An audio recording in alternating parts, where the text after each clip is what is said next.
is Poburan, and you guys are listening to the Dynamic Lifestyle Podcast with Chris and Eric Martinez.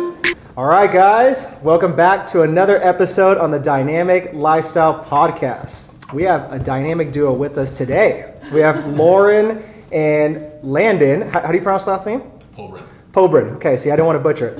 How you guys doing? We're great. How are you guys? We're doing well. We're here in your guys' hood, so it's nice and hot and toasty here, but we're in this beautiful penthouse that you guys rented out, so thank you so much for that, and we're excited to have you guys on. We're psyched to be here. Yeah, really excited, guys. It's nice to have you guys out in Scottsdale. Hopefully we can convince you guys to spend some more time on Yeah, Chris keeps hinting that out. Yeah, but it's awesome to have you guys too, and especially Landon. Like, we've been connected for it's been about like a couple of years, right?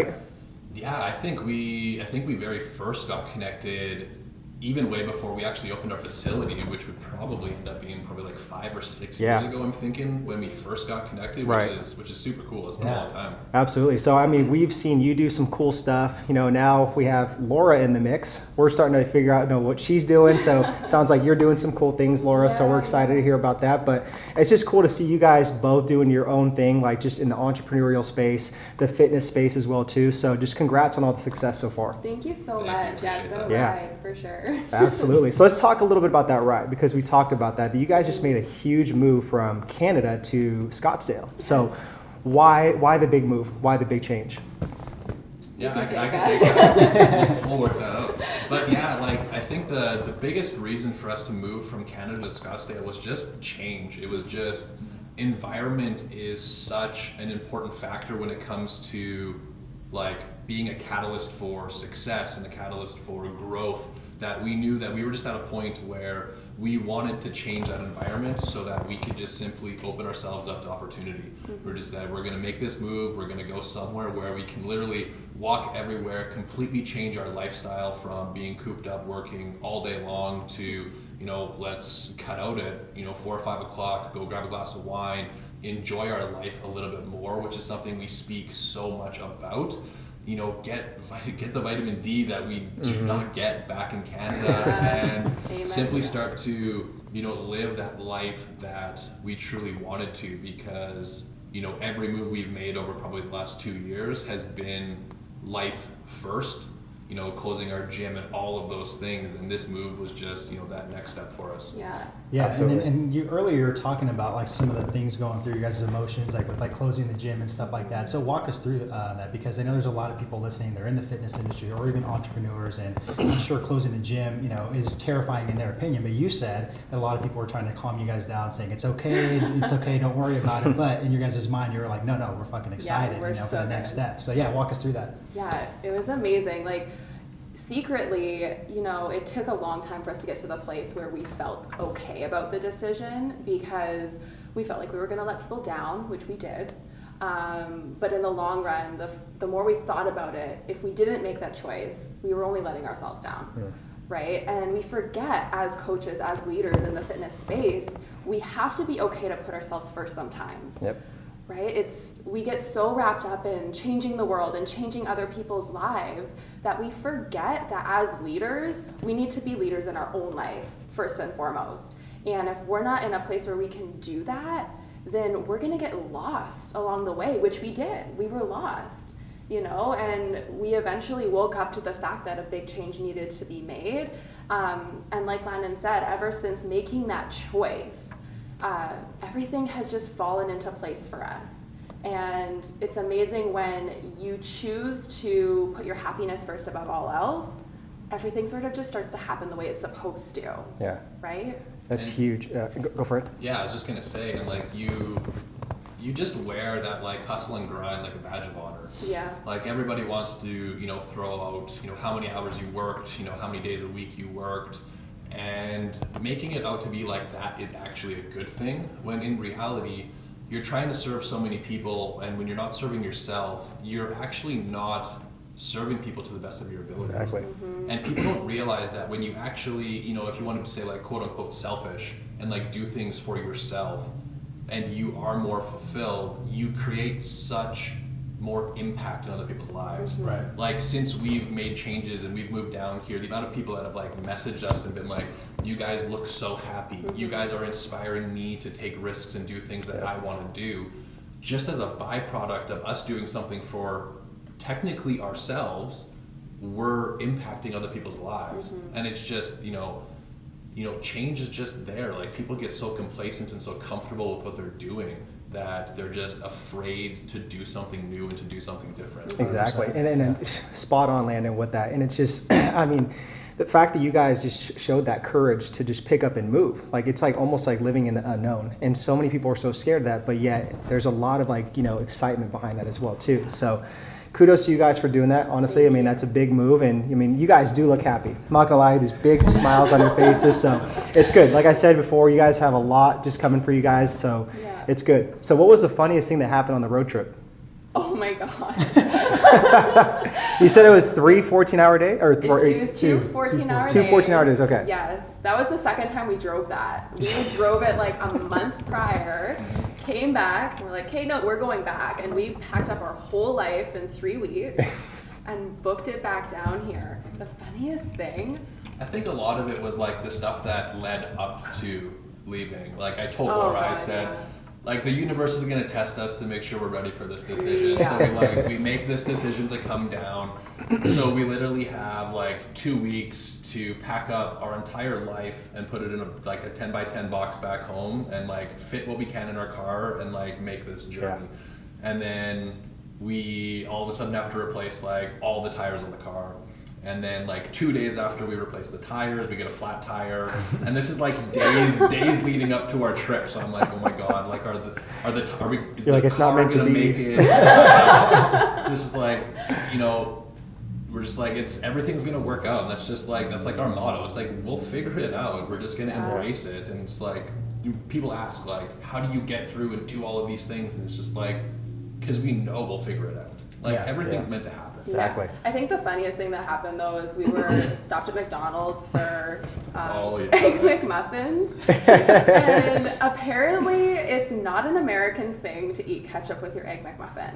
Is that weird to you? I don't know. I've never heard that. Or ketchup with That eggs. sounds good to me. Really? Okay. I've eaten ketchup with eggs. Eggs and potatoes? I've done that. Absolutely. That's the only way we eat it ever. Like, I drench it in ketchup. But I'm sitting there dipping, like putting ketchup on my egg McMuffin, and the guy working there literally stops at our table and is like staring, and I look over and I'm like, can I help you? Can I help you? He's like, I have never seen someone eat ketchup with eggs in my entire life. So I put it up on Instagram and I'm like, is this weird? And I had so many people message me saying like, that's absolutely disgusting. And I'm like, okay. You're missing out. we got some Yeah. And for us, it's like hot sauce or ketchup on eggs. I mean, Okay, so it's not that weird. No, it's not. That is speed limit. So like, you guys go by miles an hour, our car is kilometers an hour. So we literally have no idea how fast we're ever driving.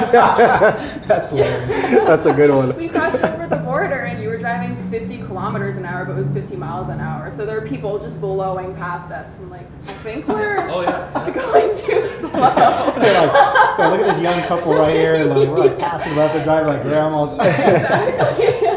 That's funny. That's pretty damn So funny. yeah, let's talk about what I find fascinating between you guys is being a married couple and entrepreneurs, right? Yeah. And I think it's fascinating because number one, it's not easy probably being married, okay? And number two, it's not easy being an entrepreneur. So it's like the thing is like, how do we make that work, right? So what is your guys' like kind of like secret sauce, or just some of the lessons you guys have learned, or just advice for anybody that's trying to be an entrepreneur and hold a marriage down? We don't talk all day. Work in different rooms. I'm partially kidding, but like really, I think the reason why we work so well together is because we know our lanes so well. Like, I know where my superpowers are, I know where I shine, I know where Landon shines. I give him space to be creative in that area, and he gives me space to shine in my area. Okay. And we're lucky because our skill sets don't overlap all that much. I'm really strong with people skills and working with people and impacting people in that way, and Landon's really strong with technology and the back end systems and everything. And so It's her nice way of saying I'm not good. you are. I'm a little better. But like, we complement each other, So I think it's just having been married for so long and having been together for so many years. 12 years this year? 13, Wow. 12? Nice. Yeah. Yeah, congrats, guys. Yeah, but you figure out how to support one another without annoying them. Yeah. You know?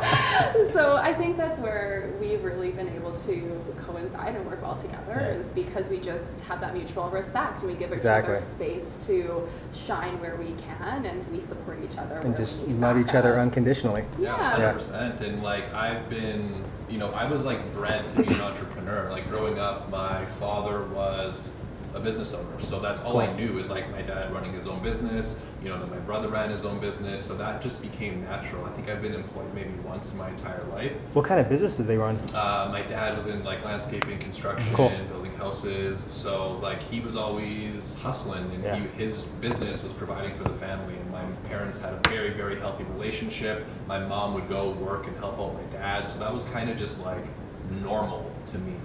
And I feel like that almost is not becoming normal anymore, which is really unfortunate. And then, you know, I've been probably 16 years being self-employed. Yeah. So it's just been so natural. And then obviously just being together for so long, when we first got together, I was running my own business. So it's just been very normal for us. So it's like, it's hard to say like what the secret is, but just like she said, like we know our roles. We operate under the same business, but we almost operate two separate businesses within that business, and we just support each other where we can and just do our thing, and it's worked beautifully over the last number of years. That's awesome. I mean, we definitely disagree sometimes. Like, I don't want to paint this perfect picture, right? It's like just like anybody in business together. You know, you don't always see eye to eye. That's just normal.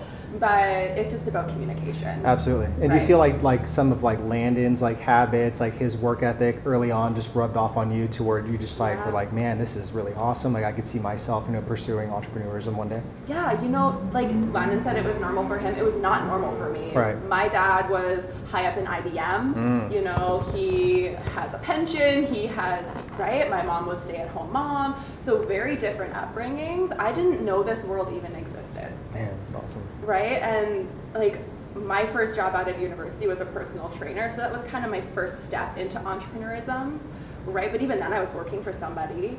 It wasn't until he pushed me to say, we can do this on our own, for me to go, oh, yeah, that's a thing. We can do that on our own. Like we are capable. And so I really give him props for the direction that our life has gone, because I don't know that I would have even realized that that was a possibility for me. That's awesome. Yeah. Okay, fist pump to Landon. Yeah.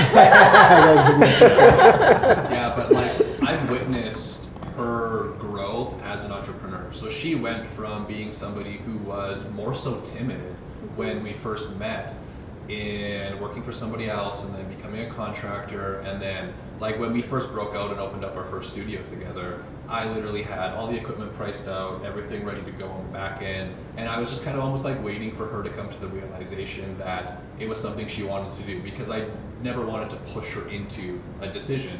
And she came to that realization, and then I was like, hey, like I got everything ready to go, let's do this. And now the speed of her execution when it comes to business ideas and business plans and marketing and products and all of this stuff now, and now she has the opportunity of leading other women on this journey. It's literally amazing. And I think we had a friend of ours that did this photo shoot where she was doing a photo shoot for Laura, but had me write a letter that Laura would read, and then she would snap all these photos. So like to try and capture everybody like bawling their eyes out. And that was one of the things that I can vividly remember writing about, is just being able to watch her growth in that aspect of her has been super, super exciting. That's amazing. So then how do you guys create space, like mentally, emotionally, and spiritually, just like, you know, when you guys need that time, and just you guys are living together, you guys moved into a new city together. So how do you guys do that? I think individually we take time each morning to meditate, separately, obviously. We journal, we plan our weeks out, and we get clear on what needs to happen in the business. But then also, since the move, like we were telling you just before we podcasted, we've set these new boundaries in our lives, because we were realizing, you know, before we closed the gym, all we did was work. We worked 15 hours a day. I really wish I was exaggerating. I'm definitely not, you know, 7 days a week, and we were just lost in that grind. Right. And that experience taught us so much about what we really value, and how it's great to build a business that impacts other people, But if you're not making choices to set boundaries in your own life, to be happy in your own life, that's not surrounded only by the work that you do, you're gonna lose your way, and we did. So we have clear shutdown boundaries now where we connect, you know, we talk about things that aren't just business related, even though it normally always ends up back on that path, you know. But it's important just to find quiet time for yourself too. I agree. Right? And come inside of yourself and try and understand, what do I need today? And sometimes it's nothing that he can give me, and it's nothing I can give him. It's just space and time and, you know, clarity. Yeah. I'm still trying to figure out how to create space from him. Yeah. Physical boundaries. Exactly. No, I agree though. I agree with that. Yeah, it's tough. Yeah, absolutely. So let's talk a little bit about confidence. So you coach, is it just women or is it just men as well too? I coach mostly women. Okay. Yes. Is it an online coaches or just specifically any type of coach? Mostly online. Okay. So I'd say 95% to both of those questions. Okay. Yeah. So why confidence? Why is confidence so important in today's era? And how do you teach, you know, people confidence, and what are some tips for the listeners?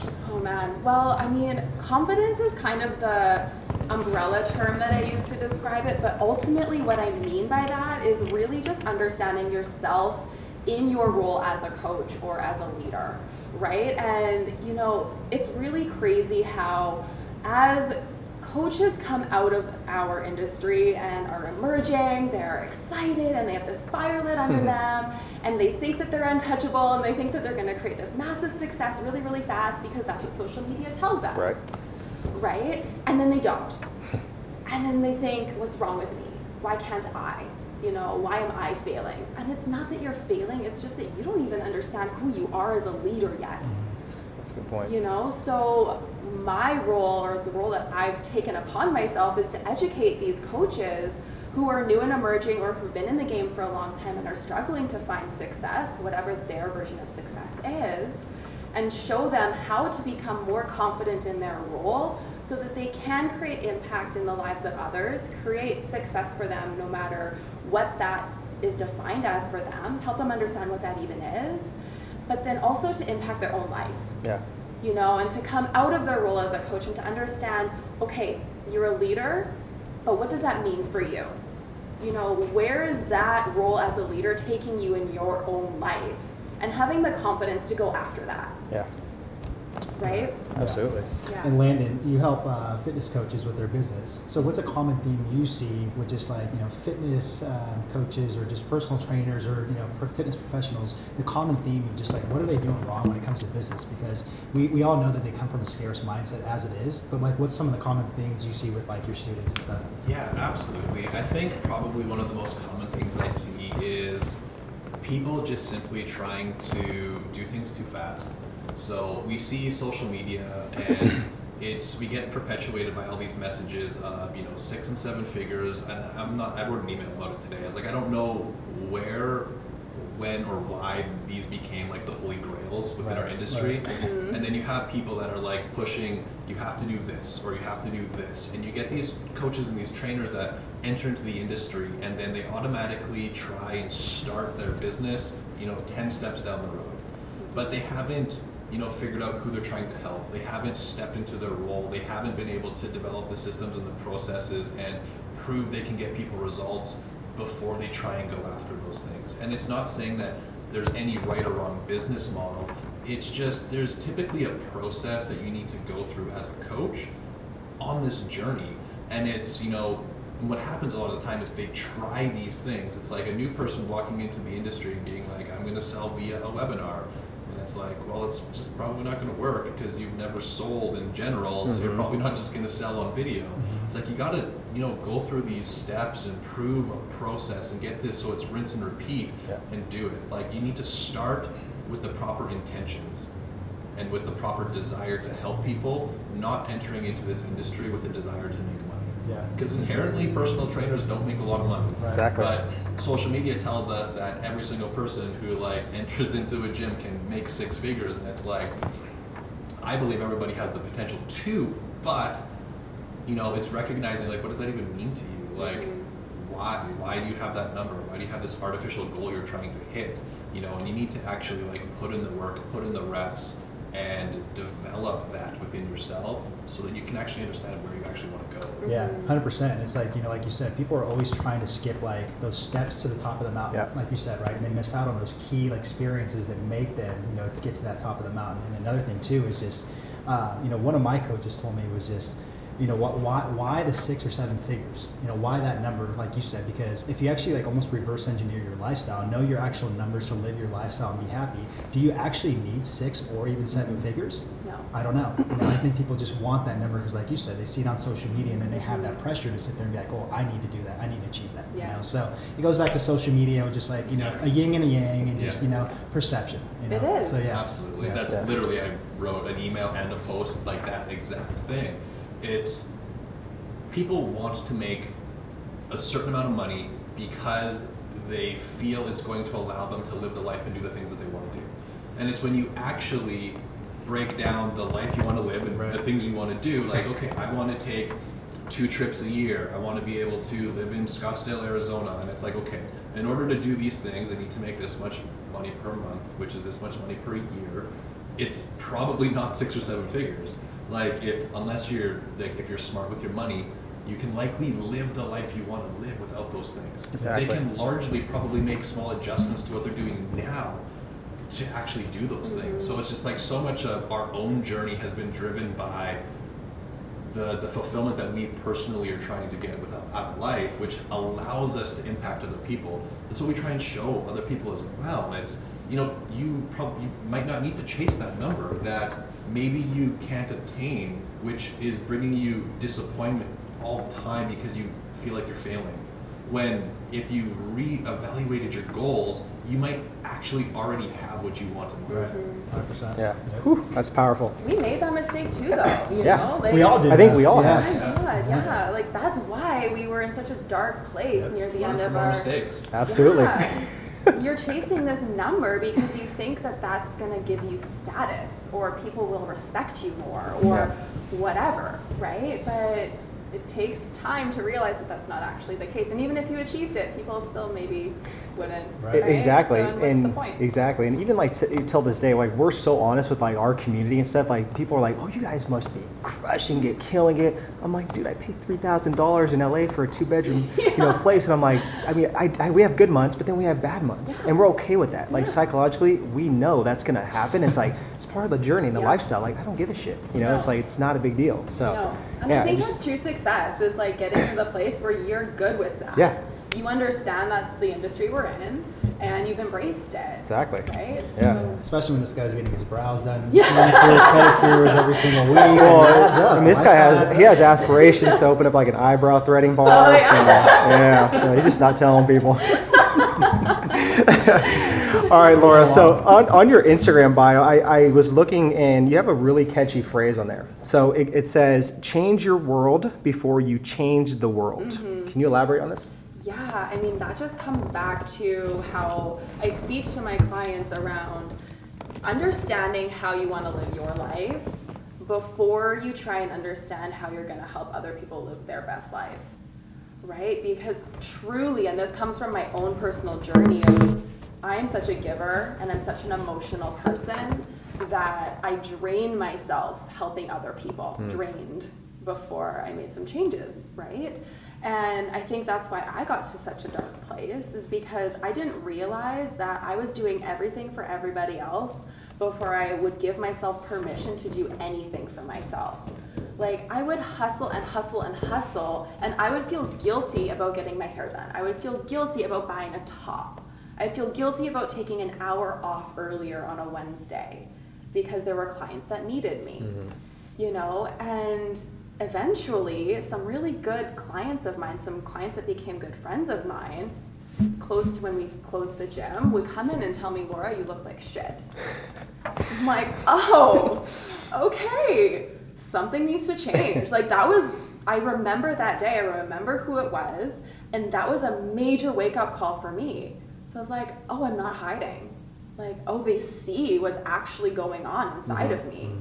And then when I stepped away from training, which happened about 6 months before we actually did close the facility, I shifted online and I was, reinvigorated, but no one was surprised. I was like, oh my God, I thought I was fooling everybody.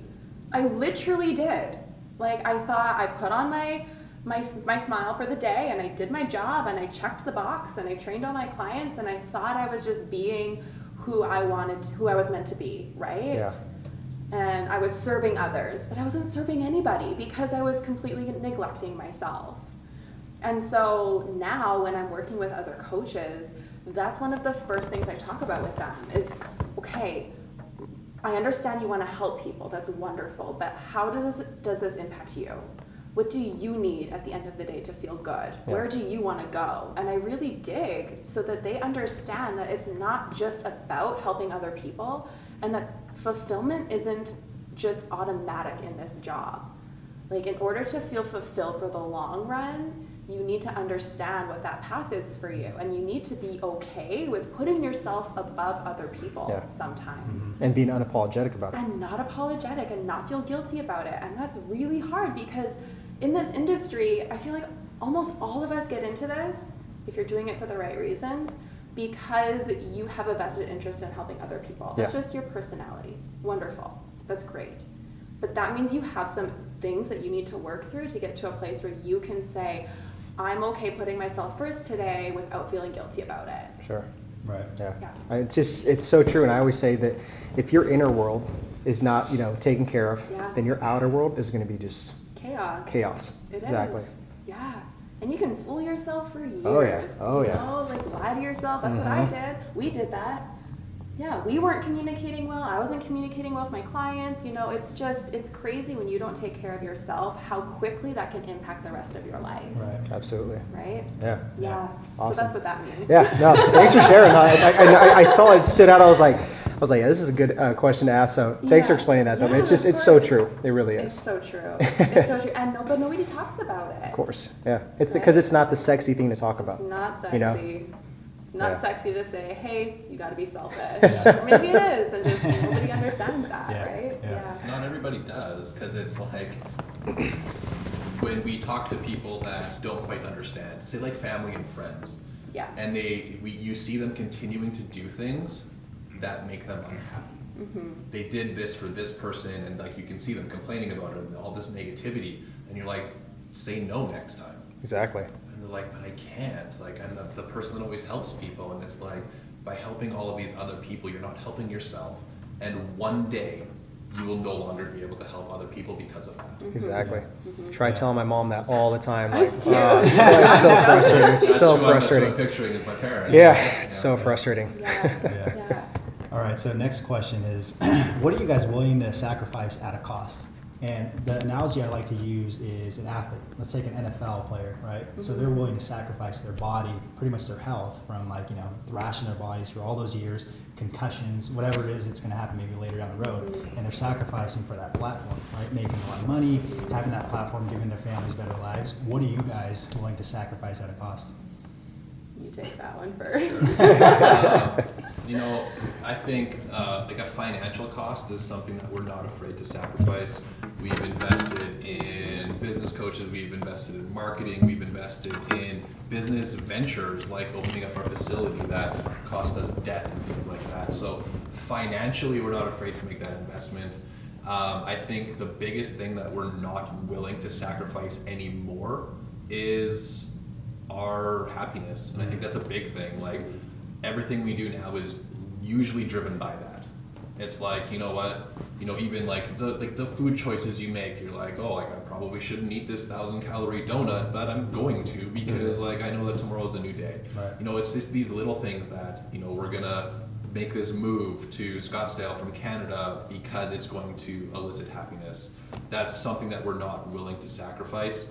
I'm not willing to sacrifice my body anymore because I've been pretty banged up from years of bodybuilding and powerlifting. So, got to get to the point where I can get that weekly massage. But I think for me, it's, like finances, time, being willing to be patient for things. I'm okay with that, knowing that, the juice is going to be worth the squeeze when we get there, or we're going to learn a valuable lesson from it because I think everything happens for a reason. You're only going to get to where you are because of the choices you've made. You just have to make sure that you're always learning and taking feedback from it. Absolutely.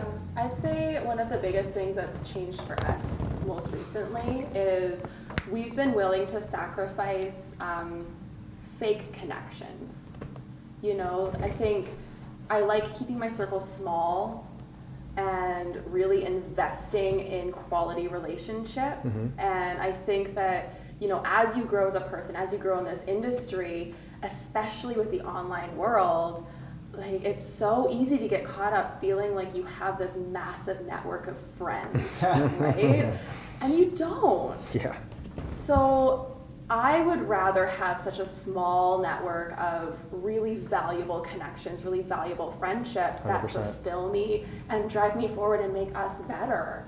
And I think that's something that a lot of people need to reevaluate in their lives, and understand that just because you have 100,000 followers doesn't mean you have 100,000 friends. Right? Heck Yeah.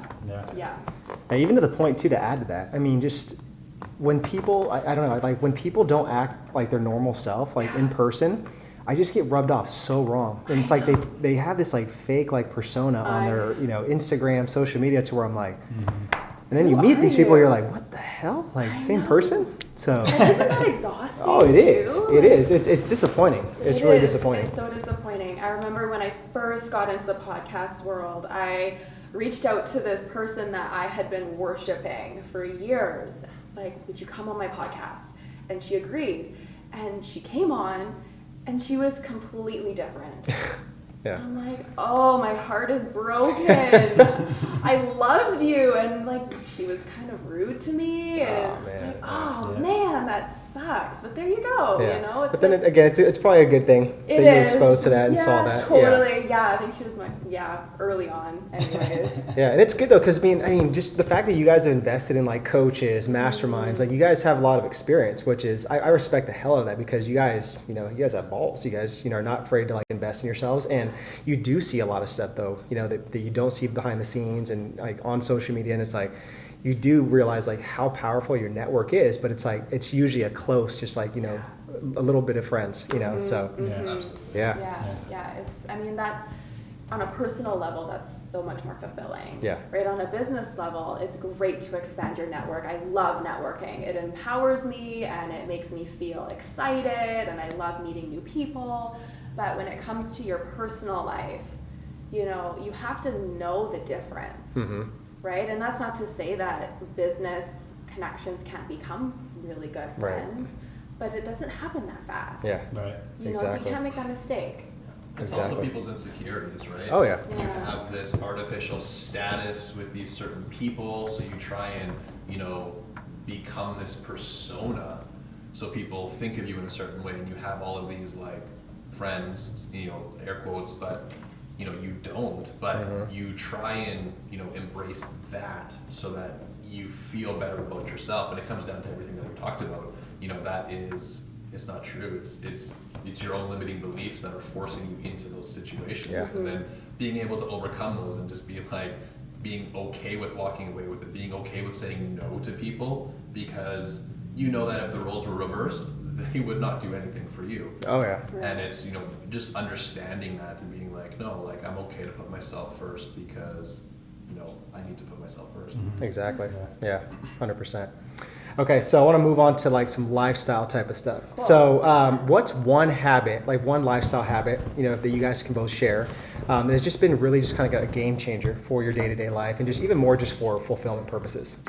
I'd say meditation is my newest habit that has really, really helped me.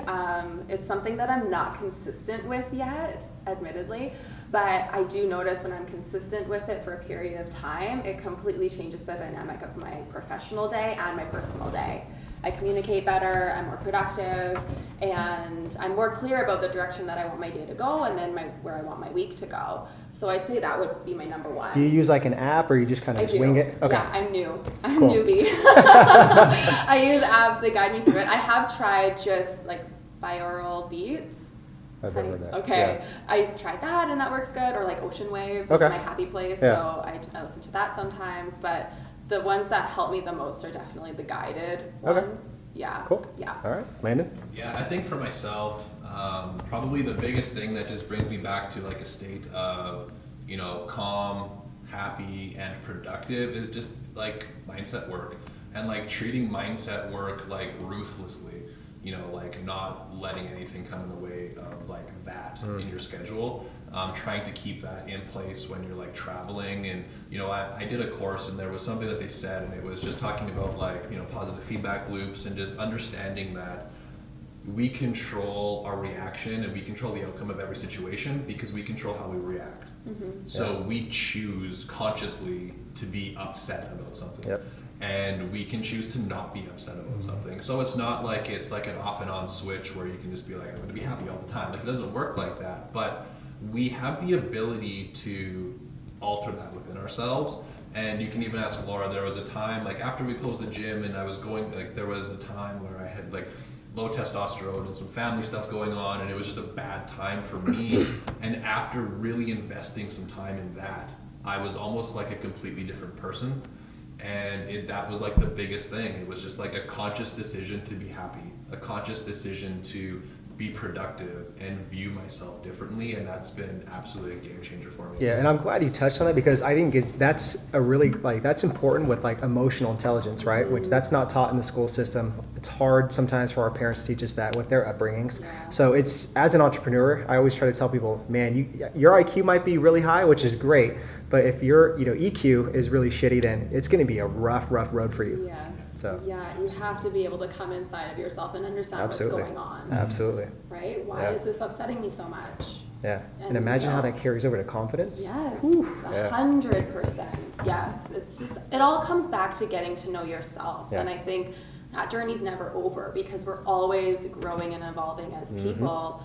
Yet we expect to just figure it out once and be good to go, right? Exactly. Or just take a course, watch a video, that's it. Right? It doesn't work that way. Yeah. So I want you guys both to answer this next question individually. So I'll start with Laura. Okay. So I want you guys to picture there's pretty much the half of the year left, right? Yeah. And let's say that every morning when you guys wake up, you guys brush your teeth, there's a mirror right there. You guys get 2 Post-it notes to put on that mirror, and we can call it an accountability mirror. What do you guys need to sit there and hold yourselves accountable for the next 6 months of the year? Oh, you guys have good questions. This guy rips them off like online. Best podcast question. I would say for myself, don't allow yourself to shift into a place of self-doubt. I'm on a new journey where I'm exploring new options in my business, and just like every other stage of growth in business before this one, you know, in the beginning, because I'm so emotional, I doubt myself sometimes, you know, and that's just a very natural part of a lot of people's experiences that they don't even really realize is going on in the background. So believe that this is what I'm meant to do. Don't doubt yourself. Like, go after this ruthlessly is what mine would say, 100%. It's a really long Post-it note. It's like a whole white paper. We have those. It's really smally written. We literally have these like giant Post-it notes back home. They're like probably like 2 or 3 feet by 2 or 3 feet, and it's like a legit Post-it note. Yeah, that would be mine. Boom, right there. I think for myself, it's actually fairly easy because I like literally have like affirmations that I tell myself after I meditate each morning. But the first is I will be happy. I think like the first thing for everybody to realize is how we frame things to ourselves is like just saying I will be just tells me that like I can make that conscious decision to. But for me, happiness is just a catalyst for so many things. Like it's a catalyst for my day being good, my conversations going well, me being productive, and understanding that I can do everything that's on my to-do list that day. And the other one is I will outlast my competition.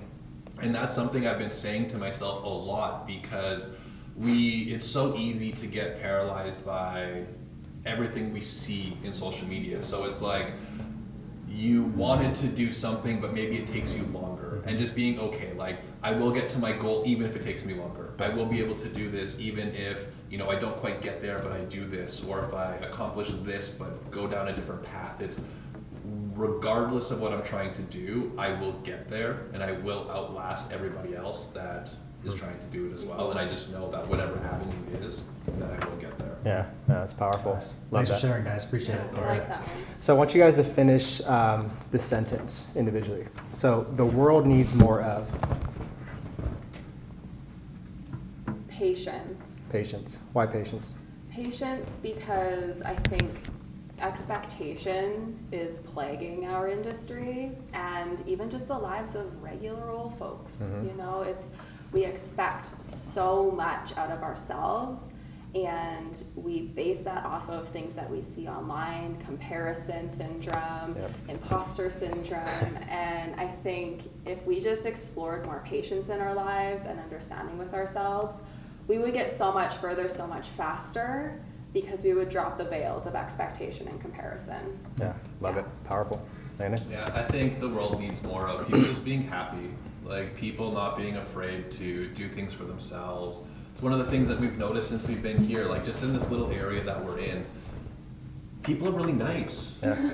And it's really like, and it seems so weird to say, but when somebody says something nice to you at a grocery store, or the person or the waitress or hostess or whatever at a restaurant is just really nice, like they make good conversation and they don't seem like they hate their life, and it's refreshing to see, and it puts you in a good mood when you see that in other people, because negativity is so contagious. It is. And it's so easy to get into this like negative spiral. And then it's, you know, then if I'm negative, then I know it's going to rub off on Laura. And it's like, there'll be times where I'm like, I need to just like go on a walk if she's in a mood. And I don't mean that in like a bad way. Like it's just like, hey, like I don't want to, I want to be happy. I want to show that to other people. But I think the world needs more of that. In order to do that, people just need to like, they need to be like selfish in an essence. Like it's odd to say that, but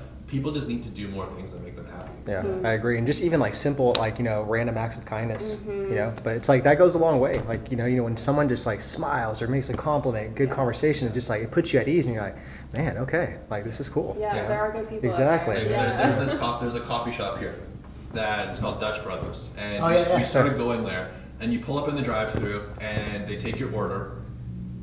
And then while they're making it, the person like leans back over and like starts up their conversation, and it's like, what are you doing? Like, it's not shut my window. But they're super nice, and it's like 5 o'clock in the morning. We just finished working out, and we're getting a coffee, and they are so happy and like enthused in what they're saying, and it actually sounds like they give a shit about what's going on in your life. Yeah. Like, so what are you guys doing today? Oh, that sounds super awesome. I'm doing this, and you're just like, wow, like you don't see that very often. And it was like, it was super cool, and we literally go there every single day, and like that's a large part of it. Like you'll go there versus other places, like Starbucks or something. And it goes back to the customer experience. You know, just like having that conversation with you guys, putting you guys at ease. That's why you guys go back. So that's awesome. 100%. Before I ask the last question, I like to ask this question, and it's from each of you guys again. Just what is one skill that you guys can advocate to the listeners that you really recommend off your experience, and then one book that was like a game changer. Could be anything. Oh my God. You're a Badass at Making Money was a really powerful book for me when I was moving through a lot of scarcity mindset. Who's that by? Jen Sincero. Oh, okay. So she has the You're a Badass. About that too. Sounds familiar. You're a Badass at Making Money for every entrepreneur. Okay. That's a must listen to. Listen to it because she narrates it and she's hilarious. I love her. And then one word. One skill. One skill that every coach should have. Vulnerability, and I believe that's a skill, especially in this world. You know, I think that will move your business faster more than any other skill, especially in the online space, if you're able to truly show up vulnerably with your audience. And that takes practice. Yeah, absolutely. Book, just trying to think. It's hard because there's so many. There's so many. I think Dichotomy of Leadership was one that just comes to mind, and like I'm sure I could make a giant list of resources, but that was pivotal in me gaining clarity about closing our gym. And I think just being able to take ownership over everything, and that doesn't necessarily come down to a business owner, it's just taking ownership of your your relationship, your job, your business, whatever it is, being able to own those decisions and know that you should never be passing the blame. You should always be looking inward at what you could do better. I think is really important. Okay. And that book was pivotal. I remember the clouds parted after I heard something in that book, driving into work one day, and that was like the moment I knew we needed to close our gym. That's awesome. But one skill I think, especially speaking to coaches, is just being relentless. Mm-hmm. Knowing that you just simply need to take action, and that's all that matters. All that matters is doing. It does not matter. You do not have to have all the answers. You don't have to have it all figured out. People are so scared. They're like, oh, I don't know what my client avatar is. I don't know what my big picture goal is. And it's like, cool, like figure it out just enough and do it. Because the only way you're going to learn and evolve is by doing it. Yeah. You might do something for 3 months and be like, I don't actually like nutrition coaching, but you never would have come to that decision if you didn't go through that experience. Yeah. You just have to be relentless to always be moving forward and knowing that that is going to craft and you will get to where you're going. Yeah. You just can't be afraid of failing. Yeah, I gotta give you another fist bump on that. You got to pour some water on that mic. That I wear every day. It says relentless. Yeah. So I love it. And mine says resilient. And it's just like, it's so true because, yeah, So true. I mean, it's like, fuck, you know, a lot of people are just so weak, you know, just like when one little thing just hits the fan and stuff. So, you know, it's just like, you know, you have to be relentless. You have to be resilient. You have to just get up, you know, even when you get knocked down. Yeah. So Yeah. I love that. powerful. Yeah. I'm gonna take yours. So guys, so before I ask the last question, Chris jumped a beat on that one. So I just want to say, you know, thank you so much for your guys' time. This has been a lot of fun. Just getting to know you guys personally. It's like, I think we talked about this a little bit earlier. Just one thing to see people like on video, you know, email. Yeah. But it's a whole nother dynamic being in front of you guys. Yeah. You guys are great people, great energy. I definitely see like a friendship going forward. So I just wanted to say thank you, you know, for your time, for inviting us to this beautiful place, interviewing you. And then I wish you guys nothing but just more success going forward, just with that huge move. I mean, you guys are resilient and you guys have a lot of courage. Thank you so Absolutely, much. guys. That means It's been a the world. pleasure. Thank Been a you. pleasure. Yeah. So my last question is, what does it mean to you guys to live a dynamic lifestyle? We talked talked about about this this. earlier. Like, we're gonna get asked this question. It's like, what question do they ask? I was like, this is the question. You could answer. Love it. Yeah, so I was like, I got that one. I think for me, and I don't want to speak on behalf No, of I Laura agree as with well, you. but Yeah. I think to us, living a dynamic lifestyle is simply choice. Mm-hmm. I think understanding that, you know, choice is one of the most powerful things. Is you choose what you want to do, you choose where you want to go, you choose who you want to spend your time with. To me, when you own that, you truly live a dynamic lifestyle because you become in control. You don't give up that control and that power to other people. And you know, I think we're living proof of it. Like the choices that we've made, good or bad, they bring you to where you are. And if you're not happy with that, you simply have to change the choices that you make. Yeah. You know, Yeah. you're the only person that's going to be able to make those. Yeah, that's the first time I've Absolutely. heard that definition with Yeah. choice. So that was good. I'm gonna pour some water on that mic. So guys, I mean, it's been awesome. So what can we do to support you guys or the listeners? Like, where can we follow you guys and keep up on what you guys are doing? Yeah, I think we're all over the Instagram. So at Laura Poburan and at Landon Poburan, you'll find us on there every day, all day. Is there anywhere else we should send everybody? Yeah, that's pretty much it. You know, we've got our podcast as well. If people want to get a little bit more insight, we recently rebranded it from being kind of like exclusively my podcast. Laura jumped on as co-host very recently, so you get to hear a lot of, you know, our life, our experiences, you know, our take and views on, you know, like owning your role as a leader, business, entrepreneurship, coaching, all of those sorts of things. So, you know, that all that stuff is going to get found of us dropping plugs to it on our social media. Awesome. As well. Awesome. So, All right. So we'll have that all linked up in the show notes. Guys, Laura, Landon, it's been a pleasure. Thank you guys so much. Thank you guys. so much. Appreciate it. Thank you so much. Thank you. Thank you. Until next time, guys. All right. Talk to you soon. Hey guys, thanks so much for watching this video. If you guys want more access to podcast interviews and videos just like this, make sure to click the link below so you guys can check out all the other episodes that we have. Also, if you're a personal trainer, a gym owner, or a fitness professional, and you're looking to take your business online, make sure to check out the link below and join our Online Fitness Coaches Personal Mentorship Program. In this program, we actually have 2 live trainings. The first live training is with Eric and I, and we actually teach you guys about sales, marketing, persuasion, social media, how to be a better online fitness coach. And the second live training is with an expert that teaches you stuff just like that, what I just mentioned, okay? So if you guys are interested in that and also creating more income, influence, and impact and taking your business online, make sure to check out our Online Fitness Coaches Personal Mentorship Program. We'll see you on the inside.